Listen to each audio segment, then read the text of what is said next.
Hello, and welcome back to Behind the Post. Joining me today is the social media manager at Vena Solutions, the only native Excel complete planning platform that empowers and inspires finance, operations, and business leaders to plan to grow their business in a new way. Her experience in social spans in a variety of industries, including technology, research, and financial services, working on global brand and corporate social teams at IBM and Gartner.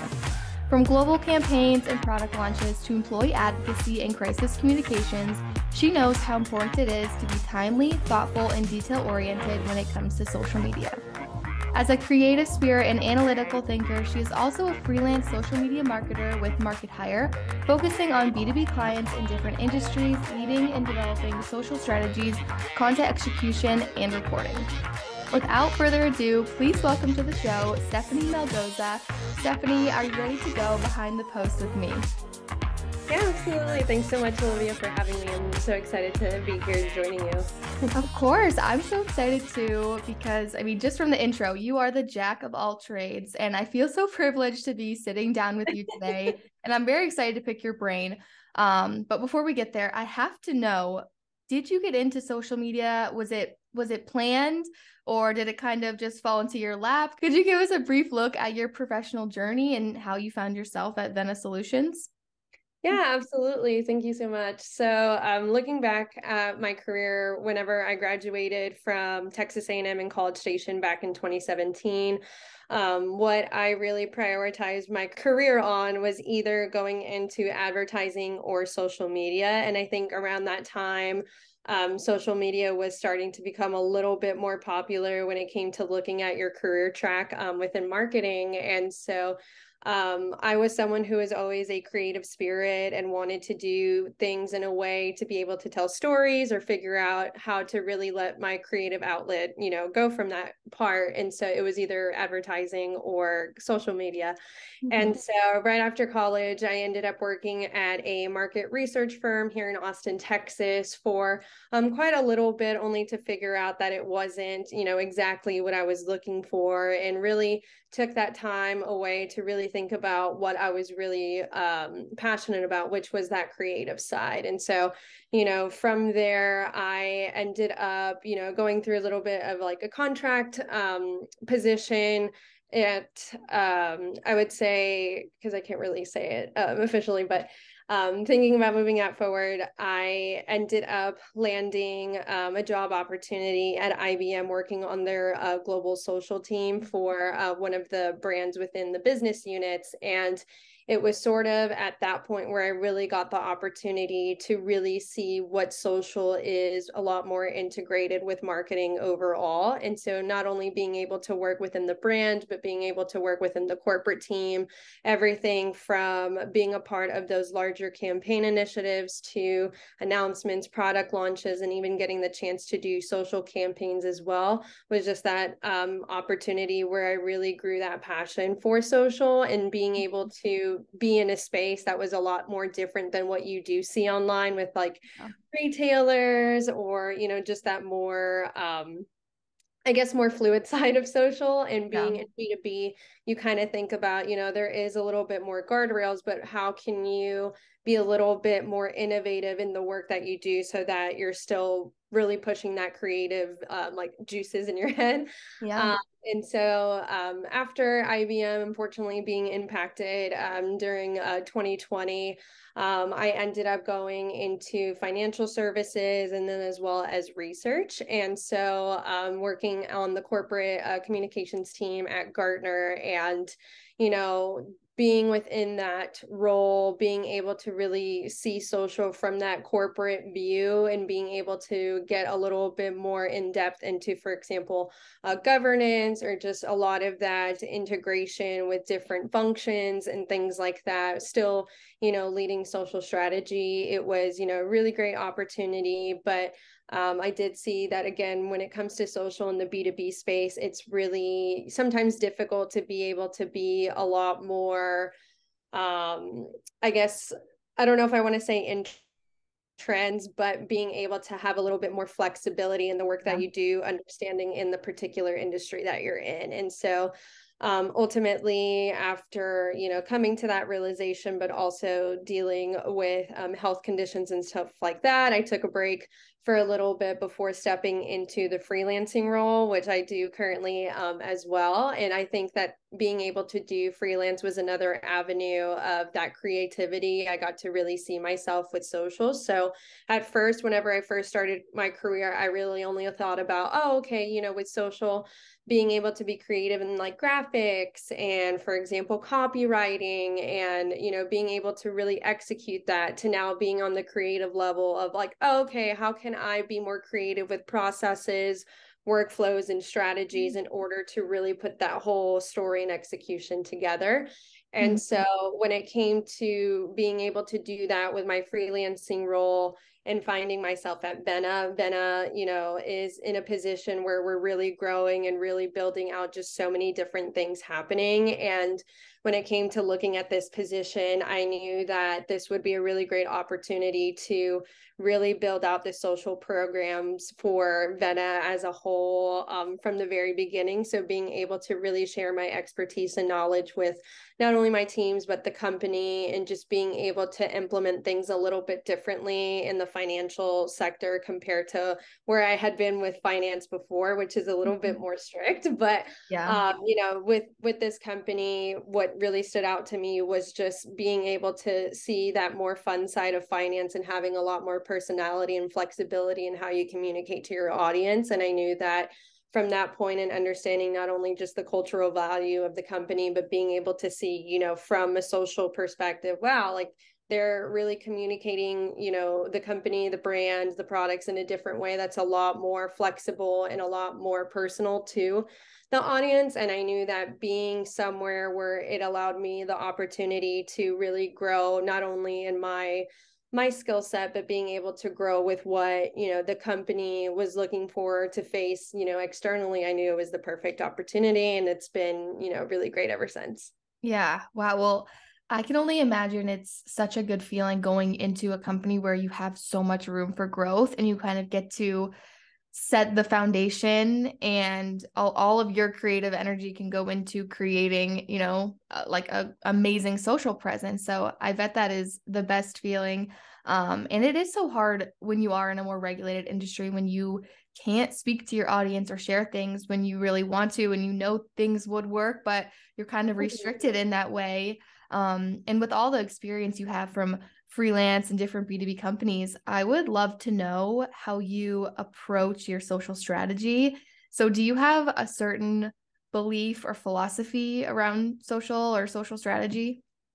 Yeah, definitely. I think I like to take it into different ways. First, absolutely data driven. I think that there is, and I feel like a lot of social media managers can speak to this, but there is a lot of that kind of conversation from people who aren't social media managers, or, just people within just the overall space that, oh, let's just post it on social. Let's just post it Yeah. on social, Mm-hmm. without, really thinking through just like what is that impact going to be to your audience. And I think that being data driven and being able to understand really what resonates the most with your audience is just really how you're able to relay your messages, your thoughts, and everything like that to the audience. But I think the other component to the data driven aspect that I always like to loop together is less is more when more is too much. And I think that, again, with social, I don't want to say for the social media managers, but I think just overall, we think that, oh, if we continue to post so much on social for, one particular thing, that it's going to, generate just so many engagements or like that higher conversion rate and things like that. And that's not necessarily what the case is. Like, it's taking the time to be a lot more thoughtful about your content and understanding how you can tailor it not only to your audiences, but also being able to tailor it to your platform. And I think that's a component that a lot of people miss a lot, because what really works well for your brand's Instagram may not necessarily resonate well with your audience on Twitter. And it's not the fact of the different platforms, but it's more of how is your audience really engaging with that content. So for example, thinking about, okay, well, we really like GIFs, but for example, LinkedIn doesn't support GIFs, even though Twitter, really likes it. Or, there's that sometimes those instances where platforms are going to change with functionalities, capabilities, and things like that. And so as a social media manager, you always have to be on your toes in terms of what's going to change, what get cuts out, what kind of things do you really have to adjust. And, I think that being able to not only looking at that from the data perspective, so for to say, okay, we're understanding that video content really resonates well with the audience, let's try it for each of the platforms, and then where can we see, where is that level of performance consistent or consistently growing, compared to also that side of it. Okay, if we're going to really focus on that video content element, let's make sure we have maybe a few very good, high quality, engaging, dynamic videos compared to making around like 10 or 11 really short, just talking heads and things like that. Like understanding that level of data from that content itself, but then being able to implement the less is more. So that way it's just really resonating with the audience and you're not really putting them in any sort of fatigue of seeing the same thing over and over. Yeah, definitely. Like Yeah. that. But I think for social media managers, it is pretty hard in the sense that, we do get sort of that last leg of, oh, just push it to social, like, let's overproduce and, make so much content. And if we can't figure out another channel to do it, let's do it with social. And it's kind of like, we have to be that little bit of a block to say, okay, like, let's reevaluate, what was the purpose of like creating all of this content? What can we do to really make sure that we are getting the best use case out of all of them, but also keeping social in mind first? But then also, how can we repurpose it in the sense of, okay, if it's not necessarily the best for corporate, what can we do to also enable our employees, our brand ambassadors, or anyone else within the company who really is a fan of this content and can also be able to share in their own voice and tone how much this like represents what some of the work that they do or things that they're passionate about as well. So I would say definitely with social philosophy, it's a mix of that data-driven element, but that less is more when more is too much combination. Yeah, definitely. And I know it can be challenging when you get something pushed to you and you're told, get this out on social. That is when you have to flip on that analytical brain and pull out your data and say, no, like this type of content does not perform well. And that's when you as a professional need to kind of give pushback. And I know it's really hard. And I want to dive back into being data driven for a second, because I know everyone always says we need to be data driven, like data driven marketers lead the way. So for you in social, I want to just dive a little bit deeper. When you're saying you have a data driven strategy, does that mean that you are just looking at what content is performing? What are the metrics and things that you're looking at when you're going into the back end of the content? Yeah, that's a really great question. So I think one of the areas that I had mentioned to you with social that I really like, or at least like within my experience of being in social in these different industries and companies, is being able to understand the overall journey of top of funnel all the way to the end of funnel, right? And so I think because social is so top of funnel, what I always look to and I take a step back is understanding what the social experience would be with some of the content that we put out. And so at least in my mind and how it's been for me in the past, social is very much tied to digital and a lot of that digital journey before going into a little bit more deeper into sales or a lot of that area. And so I think for me, what I like to take or how I like to look at it is on platform performance compared to off platform performance. And so, for example, on platform, understanding, how is the audience engaging with a particular social post. So whether that's, you know, really focusing on the reactions, the likes, the comments, for example, being able to start a conversation, as well as understanding how often people are clicking within, you know, the links that are associated within that social post, to then looking at that second level of conversion, which is that off-platform performance. So thinking about how long are people, you know, spending time on the particular page that we're driving to. Also thinking about, you know, where did they continue on in the journey? For example, was it a download? Was it a registration to an event? Kind of thinking about, you know, what can be done to make the experience for someone so seamless, but still being able to achieve the goals, not only for social, but any of the continued goals for the rest of the team. So whether that's, for example, the events team with registrations, digital with like sessions, and a lot of that download area. And so being able to really think about that in that component is just kind of what helps me overall kind of think of the strategy a little bit more in depth.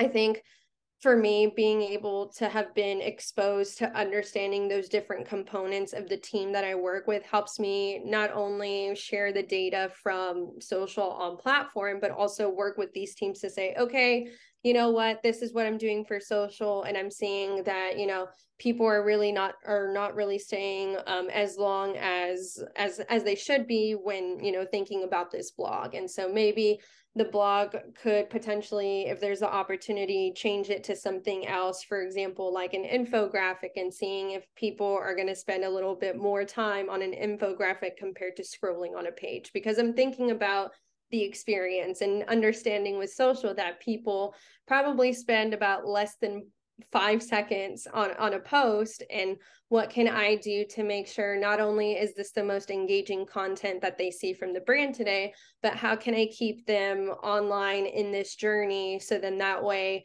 that interest continues there, but also the loyalty later on continues to build for the audience to understand, okay, the content that this brand is giving me is really interesting, it's really valuable to what I'm looking for. Let me come back another time, or let me follow this social page so that I can keep up to date, but then also gives you that additional loyalty of, oh, I'm going to keep coming back to this website, or, you know, keep coming back to these events or things like that, because I understand what this content and what this company is giving me, you know, for myself too.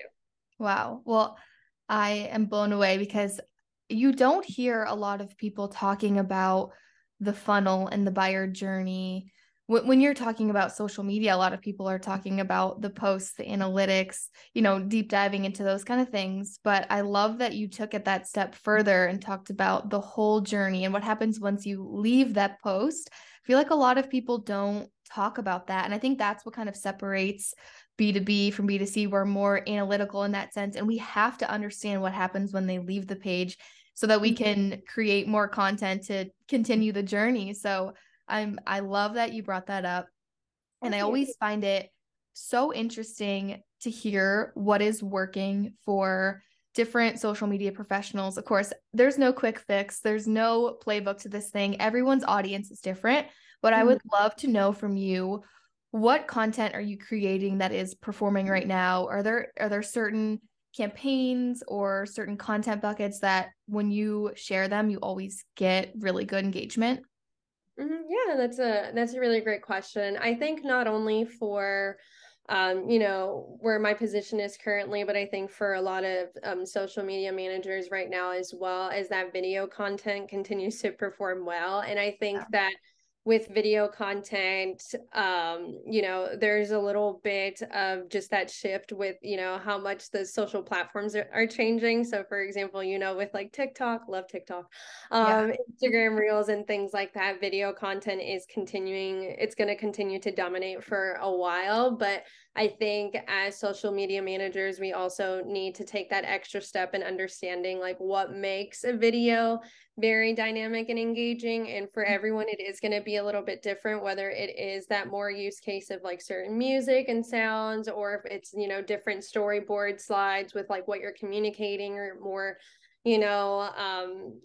cinematic type imagery and things like that. And so, I think with videos, it's always going to be a constant test of what's going to really work and really work, because people, I think, adapt to these videos a lot differently. So for example, I think, thinking back then, just for example, a talking head video, it's the same slide, or like a same picture, I guess, that the audience would be looking at. And so for example, you don't know kind of how much to further engage with it, because it's just someone talking for a while, right? Compared to, for example, someone is, not only sharing what they're talking about, but being able to see visuals of what they're talking about. So understanding, like the level of impact within the industry and how much it's been changing, what's the percentage of growth compared to this, and, being able to tell that story in a shorter amount of time, but still being able to relate it back to the content overall that you're promoting is just, one of those areas, I think, with video content that we need to be a lot more thoughtful. And, really, I think we do have the ability to be a lot more creative with what we're saying, but also visually being able to tell that story in a shorter time span. And so I think not only with video content, but just that additional personal touch with social really resonates well. I think that, taking the time to jump on those opportunities of trends, or, conversations happening online that you pick up from social listening, and being able to adapt that, to potential new audiences, but also sharing that, your brand is personal and, social first in that aspect as well. And I think that being able to create that human connection, for example, in B2B, even though, a lot of these B2B companies, or depending what industry you're in, you just have one idea of how they're going to communicate to you. It's just a push of product, a push of sales, etc. But being able to take that extra step to say, okay, there is this trend going on, or there's this social like holiday instance happening. What can we do to kind of rephrase or be able to tell our brand or product in a new way that is in alignment with the conversation that's going on, or that makes it fun in that sort of way? And, I think once you're able to hit those points of, not only being a lot more strategic and thoughtful with like video content, but also taking the time for those more personal social opportunities online, I think that'll not only help continue us in terms of performance, but I think for a lot of social media managers as well too.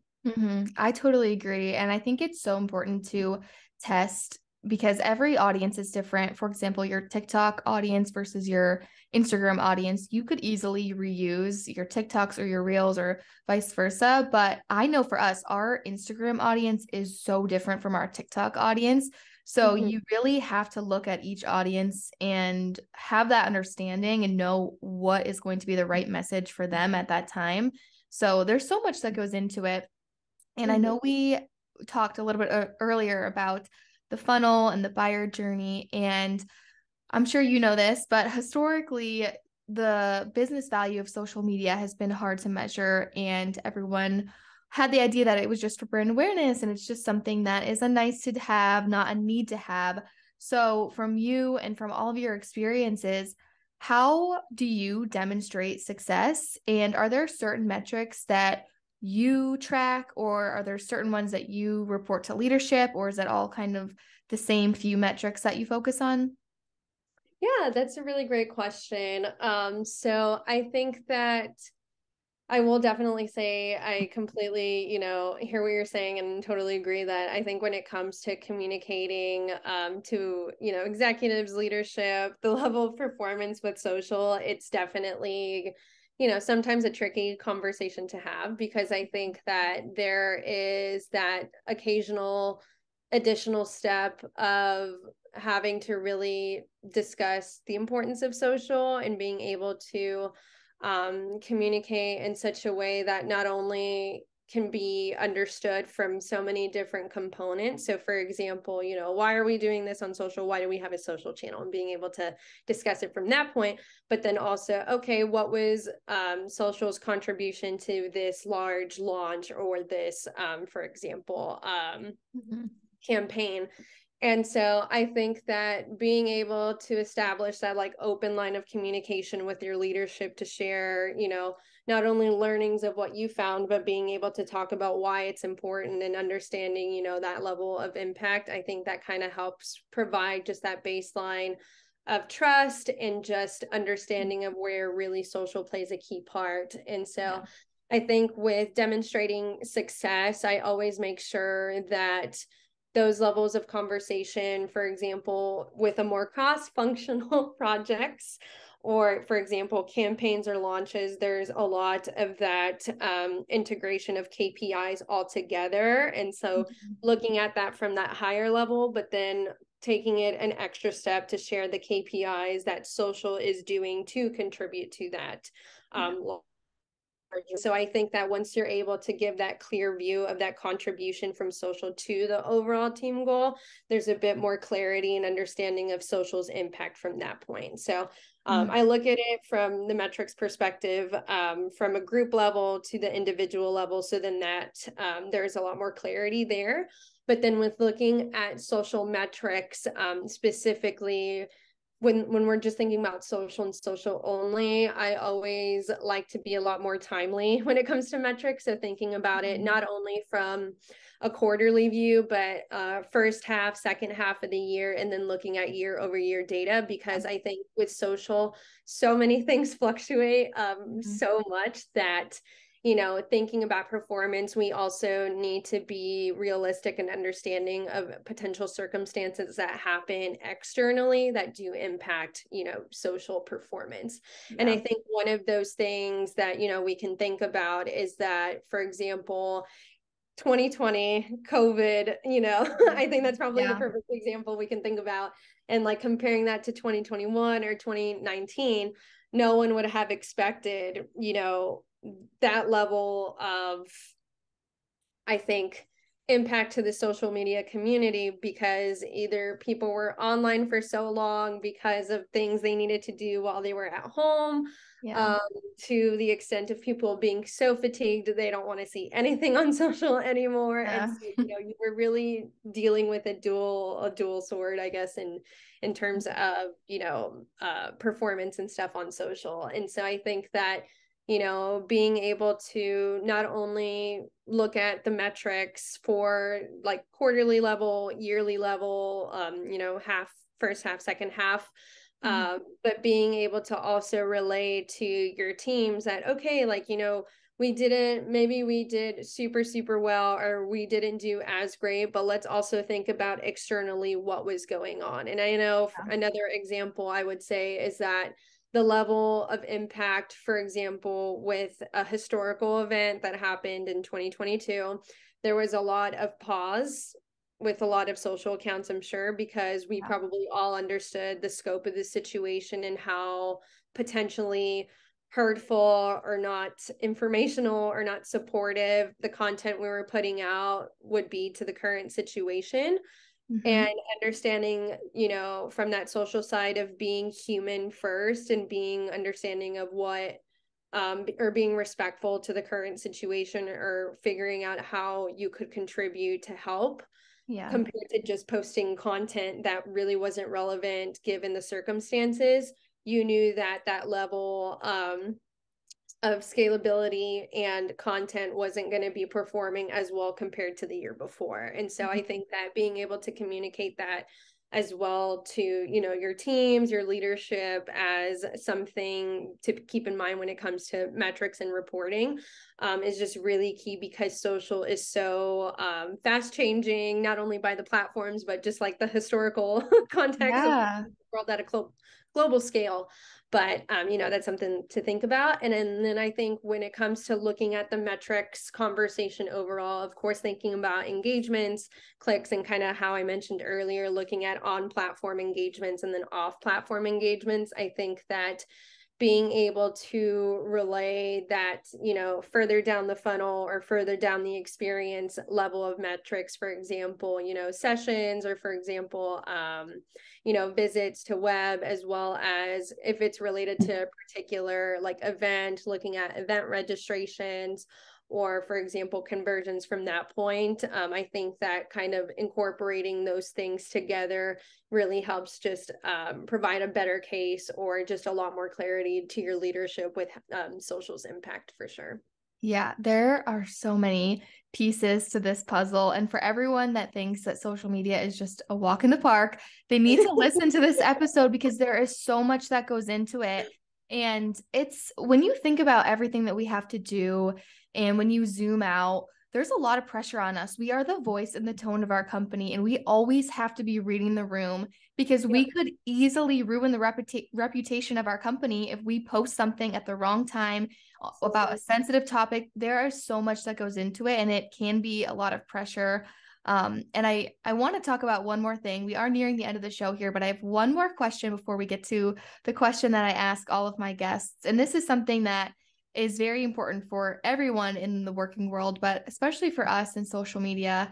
I have this bad habit of, so I work in social, obviously. So I'm on social media all day long. I'm creating content. My life is basically social because I work in social. I also do freelance just like you. I do content creation.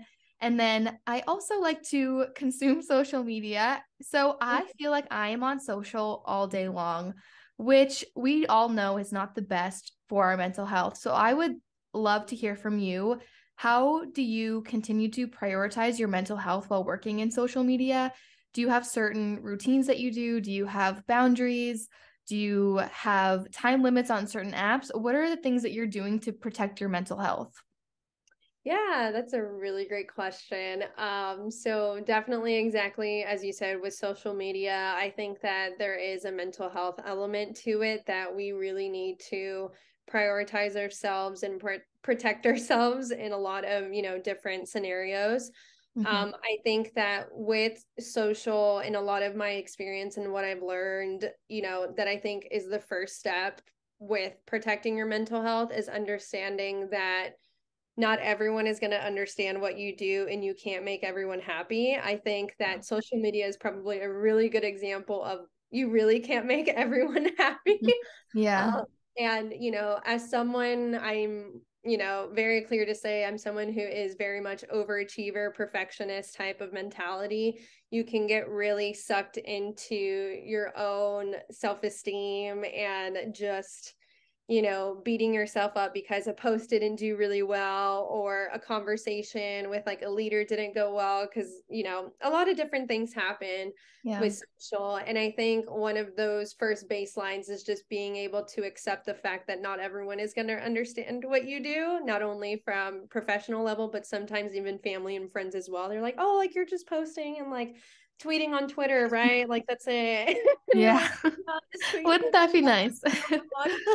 To think about. And I think that with the mental health component for sure, I'm a very big advocate for mental health and, taking the time to, seek help or, really connect with those either, for example, the social media manager community. I think that's probably one of the very oh my goodness, like wonderful communities where you can really just have a casual conversation or like a supportive conversation for people to understand like, hey, this is what happened to me today, or like this didn't work out. What's something that's helped you, or what can I do to do better? And you have people that speak the language that you have, right? They get it.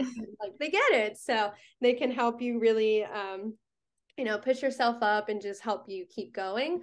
And I think the other component of it too is for sure boundaries. So I think that, something that, is very key to me is that whenever I was laid off, my experience in 2020, I think that certain platforms can really just make you feel overwhelmed, right, with what you're looking at. And I think a good example is LinkedIn. So I think LinkedIn kind of has two audiences. You have the audience that's really very much for, promoting yourself and promoting your company, promoting your brand. And then you have that other half that's really thinking about, oh my goodness, I'm seeing all these posts and like, I still can't get a job or I still can't get an interview. So you're kind of thinking about both sides, right? And being someone who's been on both sides, I still think a lot about the side that is, struggling in the job market right now, or thinking about,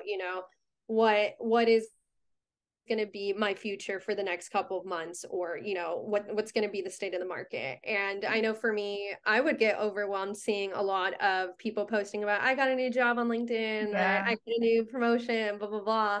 And sometimes it is overwhelming to be on that platform. And obviously, like being a social media manager, you have to work with it, right? But I understand, and it's still sometimes a little bit triggering to me because I'm on it for so long that, for example, not only with that platform, but the other ones as well, is that when it comes to a weekend, I'm only online for maybe about 5 or so minutes just to make sure all of my social posts were executed. Well, I didn't have a problem with the platform or anything like that. Still to post or anything like that, but making sure everything, checked all of the boxes for the execution.